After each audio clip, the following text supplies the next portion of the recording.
kata sang Gatotkaca kinan mapaka arka suta Tegabira Kresna parta manah muci saktine rara sanging ujaran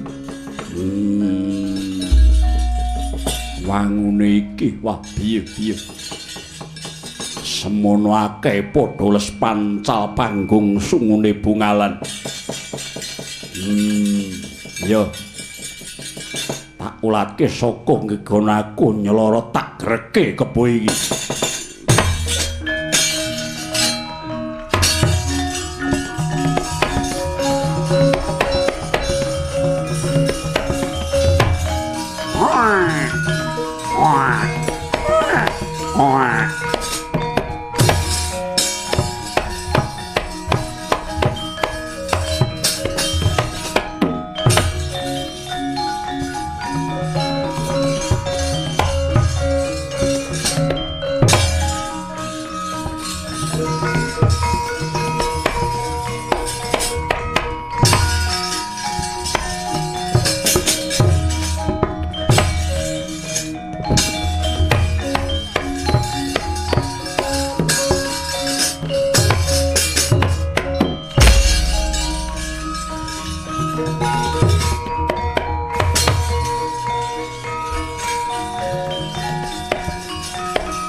mau mangan suketaring aku saiki giras kabeh.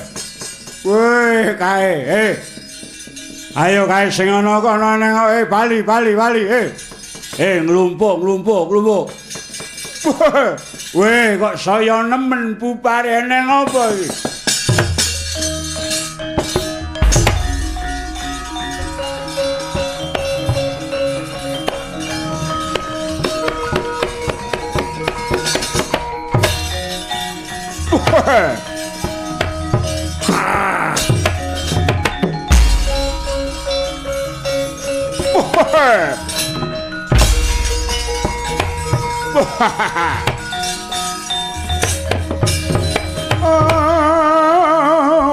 Yaksa guru rupa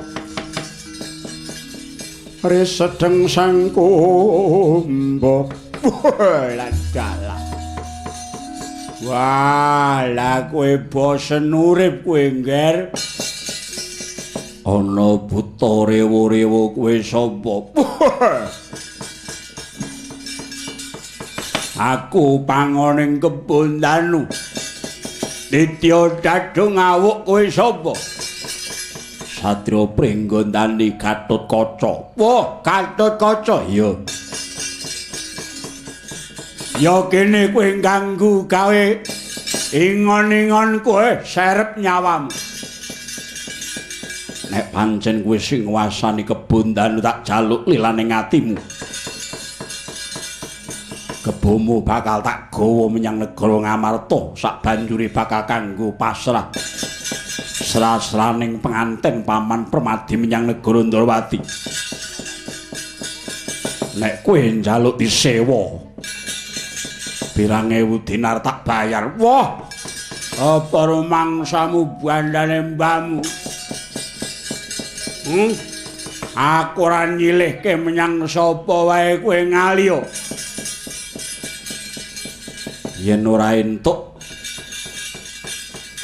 dina iki aku njaluk ora ketang separo. Tak greke tak gawa menyang negara Ngamarta. Wah. Kowe bisa nggawa cata separo. Kowe iso ngrekep kebo siji kae kowe wong peng-pengan. Ngerti ya kebo kae ora bisa melu sapa-sapa kejaba mung melu aku. Yen ngono kuwi nungkula. Lha nungkula kepiye? Melu aku katut mukti ning negaraku. Wah, setan alas. Kowe klakon mboyong kebon danu nek wis ngatang-atang pangkene dadung abur ndasmu.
Kanca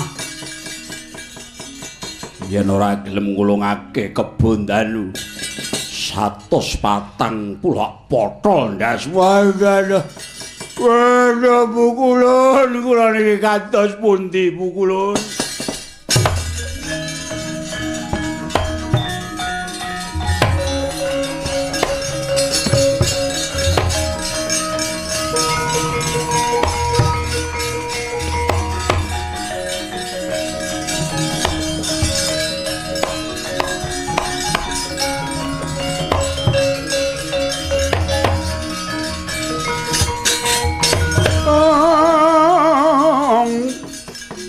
yang lunging gadung malengkung lir kawersan pindha kiswa Wingger ulun Bathara Gana ya Bathara Ganesa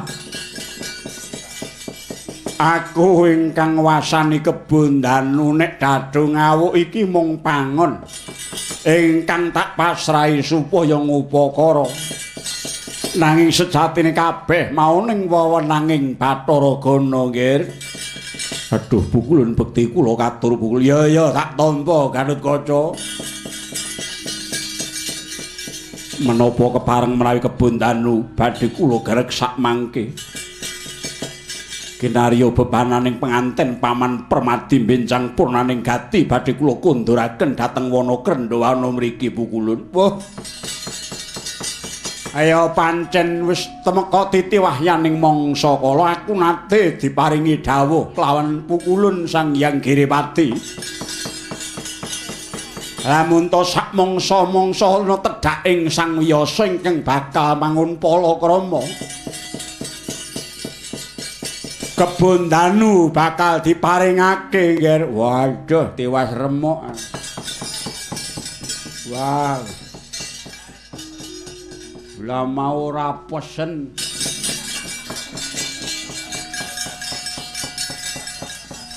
Tiwas remuk ora pesen. Aku wis dikandhani ning kupingmu ora ngrungokke ngono. Wah, wis.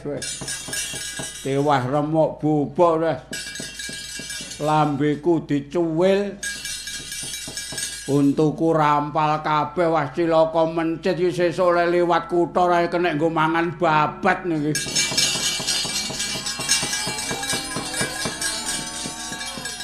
Wah, wis. Menawi mekaten dipun keparengaken sak menika kowe ora bakal bisa nggawa kebon danu nek ora karo dadung awuk. Dadung awuk melu aku apa njaluk tak jata sindasmu. Walah. Dadung awuk kowe melu wah wis. Bar diantemi kok terus kon akur lho wah. Demben kula nggih gadah kanca padu teng prapatan Ngemplak. Ngoten niku nggih. Ning nggih iso akur, Dik.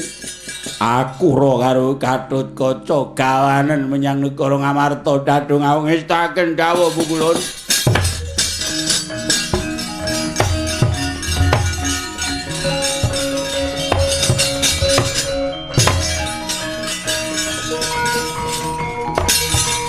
Hasya.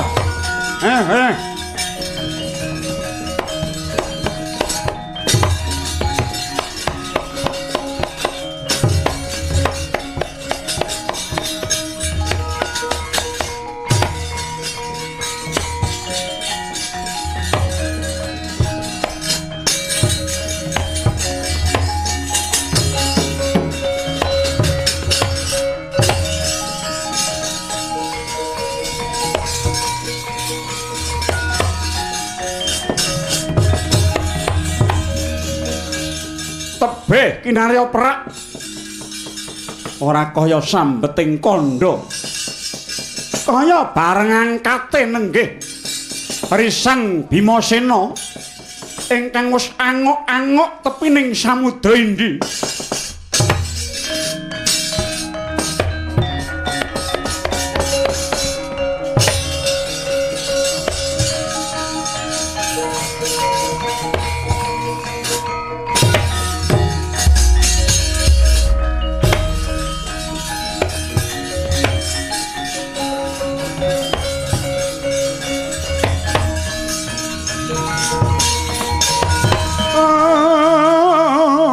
Tuntang wening samudra mangut tanpa pagut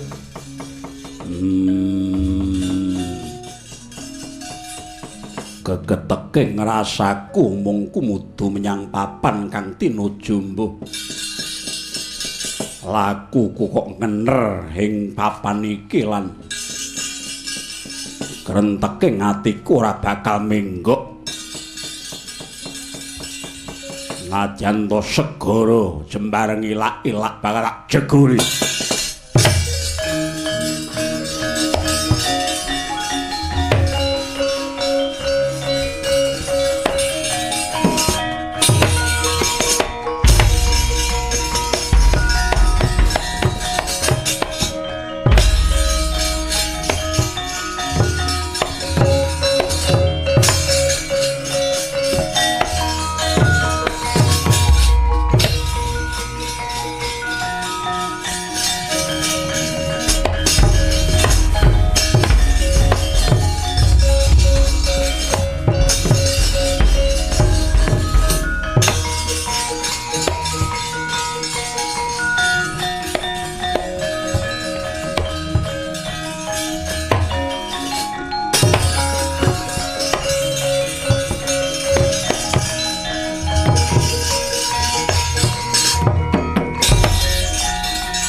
Bima weng-weng kunta gumbul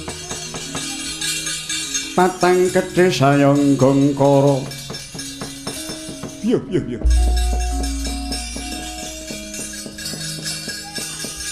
Yayi Prabu.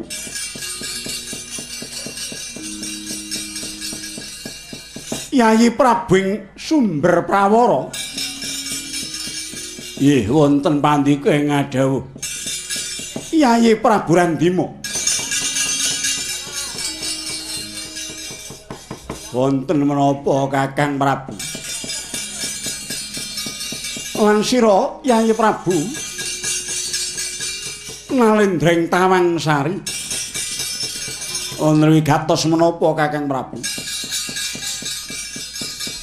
Iki lha kok dadi ana manungsa dedeke kliwat saka ukur biyo. Wah. Gagah gedhe dhuwur ning nek dipandeng kok ketok baguse. Isana teja Sulaksana tejane kang anyar katon. Ngayon apa kang sinedya wingking pundi kang pinangka? Pigas kawurian sapa sinambating mangi Raden? Niku wau tembung napa? Kula niku ambak kulino ngetoprak ning mboten ngerti tembung.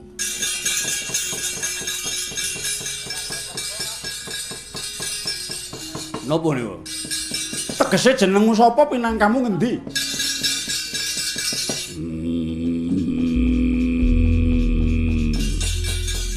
Opat. Wah, gereng. Aku Werkudara.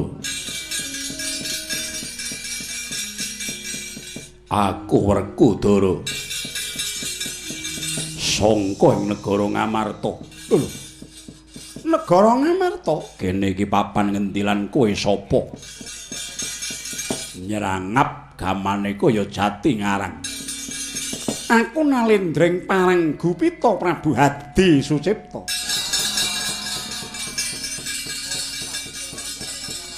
Nalendreng sumber Prabu Randima.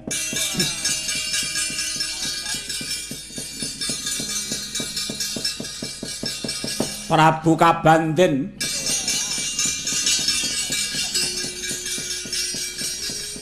Jenenge elek.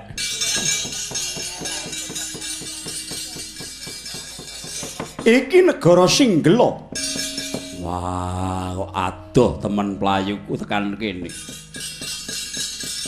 Ana panigawe apa, Raden? Aku nuruti krenteking atiku.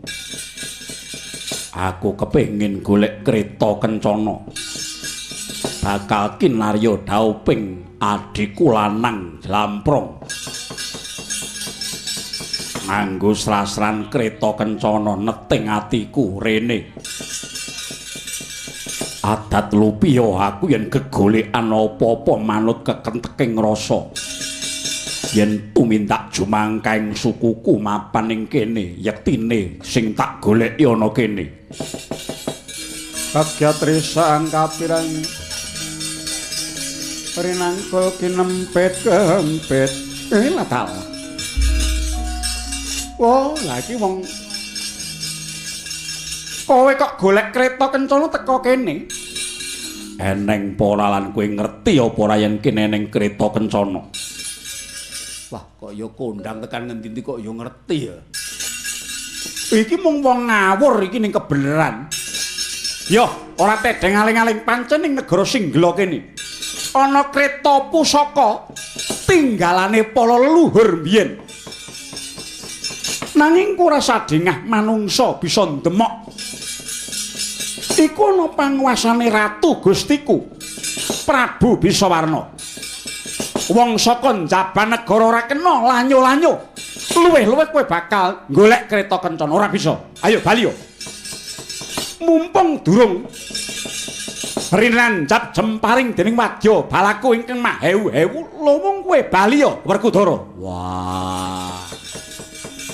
Yen pancen mangkono keteking rasaku bener. Kowe semingkira tak temonane ratumu sing jenenge Bisawarna ora bisa. Upama ta kowe bisa ketemu ora bakal diparingake menyang wong kang kaya kowe. Yen pancen ngono, kowe ngalang-alangi setyaku. Loh, iki ana negaraku kowe arep apa? Ora keduga bali. Rampung nyawamu, udel-udel wadukmu.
Dudu karepe dhewe. Wah. Wong siji pamer kekendelan ngedape-dape. Kuat nampani jemparingku sembah sak umurmu kowe Untara.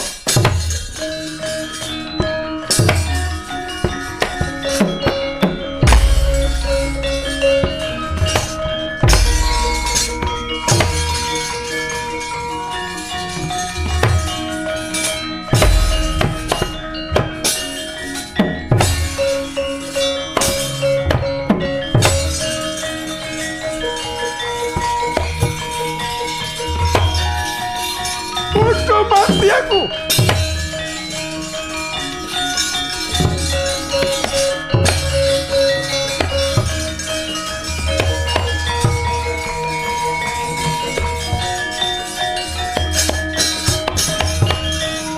Waduh, nyatraken ketiwasan sinuwun.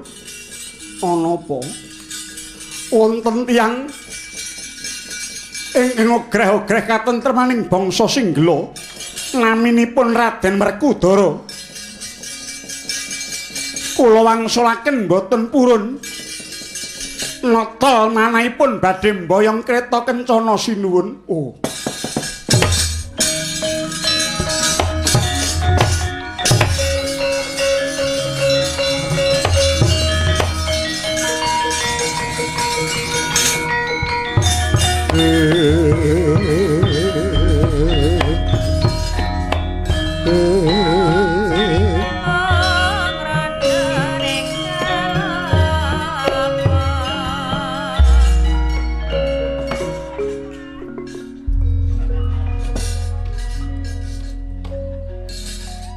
Ya gene sira gawe rusak Raden. Aja nggugu karep pira dhewe Raden. Lah kowe kuwi sapa banjur ngrangkul aku kanthi rasa katresnan. Raden, yen dangu marang aku Prabu Bisawarna nalendring negara Singgela.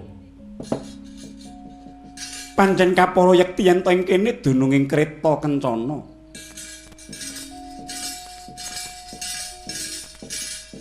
Aja semelang tiasira Raden sayektine. Aku sumurup yen to Raden Werkudara iku mustikaning titah. Sira Raden iku golonganing Pandhawa. Kaya katuju ing Kapaseng Yogya, dawing leluhurku nalika semana yen tana pramira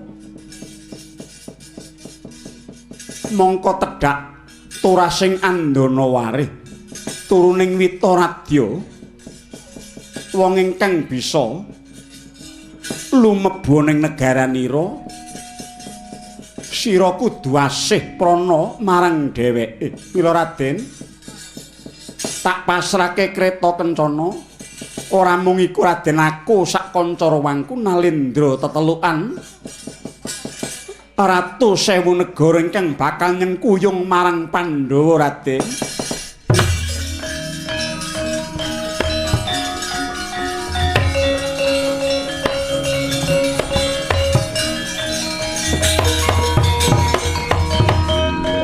Yen pancen mangkono besok dadak ngenteni apa tak trima lilaning atimu dina iki ayo boyong marang Amarta.